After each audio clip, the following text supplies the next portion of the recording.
రేపటి నుంచి మీ ఇద్దరి మధ్య ఏ గొడవ జరిగినా ఆ గొడవ వల్ల నా పరువు పోయినా గుర్తెట్టుకో, నీ బతుకు నా చేతిలో చేతపడి బొమ్మేరో.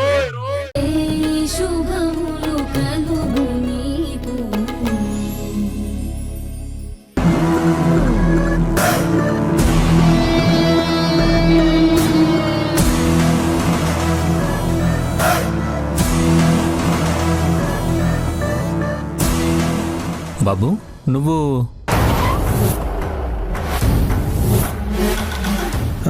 రఘు మీరా?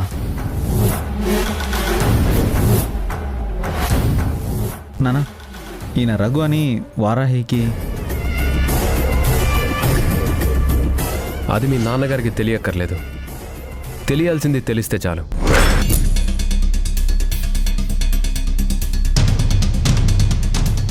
ఇప్పుడు మీకేం తెలియాలి? అదే ఆవిడ నా ఆవిడ.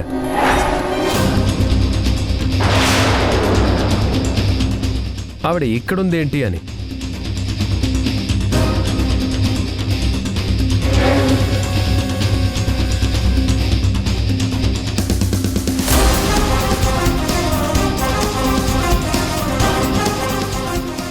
ఇది నా పార్ట్ టైం జాబ్. ఎందుకు? ఏంటి? నువ్వు వీళ్ళ స్కూల్లో జాబ్ చేస్తున్నావు, అది అందరూ చేస్తున్నదే.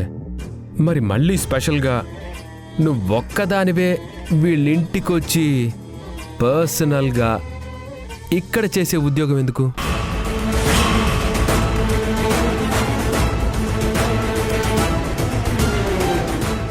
అసలు మీరిక్కడికి ఎందుకు వచ్చారు?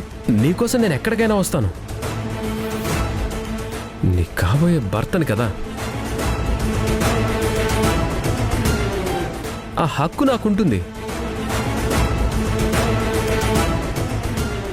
మీ ఇంటికి వెళ్ళాను, బయటికి తీసుకెళ్దామని.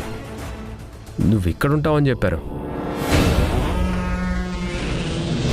అయినా నువ్వు ఇలాంటి జాబ్ చేయడం నాకు ఇష్టం లేదు. నాకే కాదు, ఎవ్వరికీ నచ్చదు. కాబోయే వాడి పర్మిషన్ లేకుండా ఇలా వీళ్ళింటికి రావడం, అది ఇలా చీకటి పడ్డాక రావడం, చచా అసలు కరెక్ట్ కాదు. అంటే మీ ఉద్దేశం ఏంటి? ఉద్దేశం ఏం లేదు. ఈ టైంలో చరణ్ సార్తో పని పెట్టుకోవటం ఏంటా అని.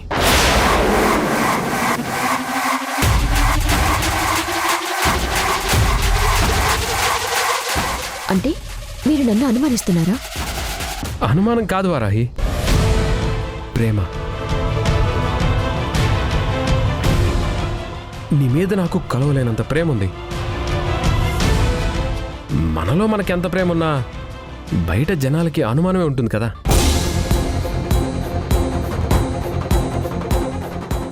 వాళ్ళందరూ అంటారు కదా.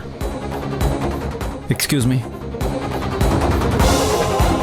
మీ పర్సనల్ పంచాయతీలు పెట్టుకోవడానికి ఇదే మీ ఇల్లు కాదు, మా ఇల్లు. మా ఇంట్లో డిస్కషన్స్ నాకు నచ్చట్లేదు.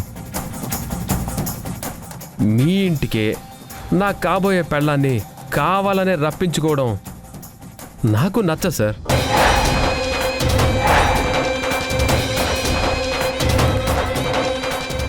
చూడండి, మీరు నా క్యారెక్టర్ని తక్కువ చేసి మాట్లాడితే నాకు చాలా కోపం వస్తుంది. వస్తే ఏం చేస్తారు? కొడతారా? ఏయ్, నువ్వు వారాహి కాబోయే భర్తవు కాబట్టి నీకు నాకు మధ్య ఈ దూరం ఉంది. లేదంటే అర్థమైపోయింది, కొట్టేసేవాడిని అంటారు. కొట్టండి, కొట్టండి సార్. చూసావా వారాహి, మీసారి నన్ను కొట్టేస్తాడంట. నువ్వు ఇతని దగ్గర జాబ్ చేస్తున్నావు, అది ఇలా పర్సనల్గా.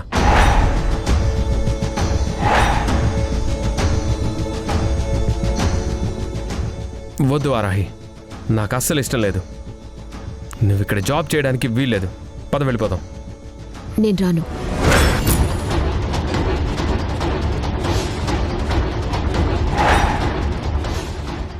రావా? నీ కాబోయే భర్త పిలిస్తే రావా? అంటే నీకు నీ భర్త కంటే ఉంచు